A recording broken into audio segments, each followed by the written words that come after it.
phát chung lùng hình dinh kapag pate và lê sile asunga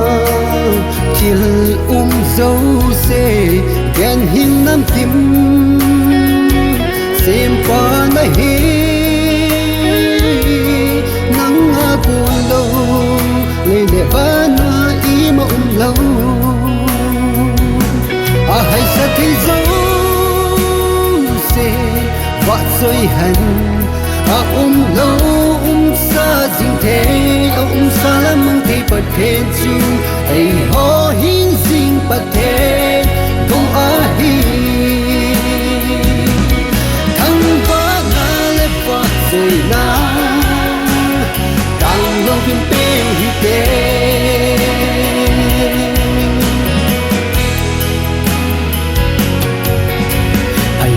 hu nay dâu se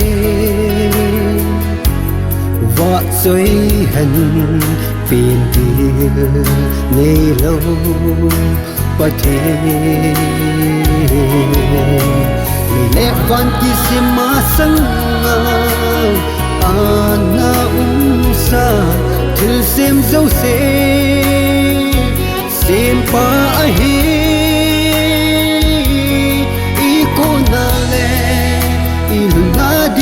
babu ahi a hay sa thế dấu se vợ rồi hẳn a lâu sa dinh thế sa la mong thế bật thế chu ai ho hin dinh bật thế đông a hi thăng vã na le vợ rồi na càng lâu viên bên hi tê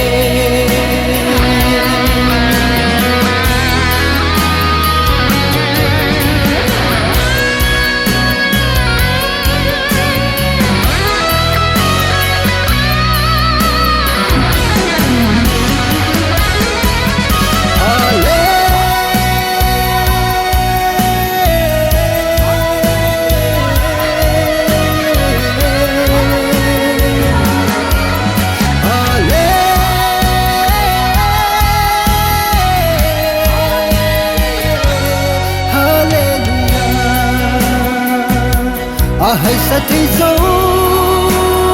se vợ rồi hẳn à lâu sa dinh thế sa la mong thế bật thế chu ai ho hin dinh bật thế bông a hi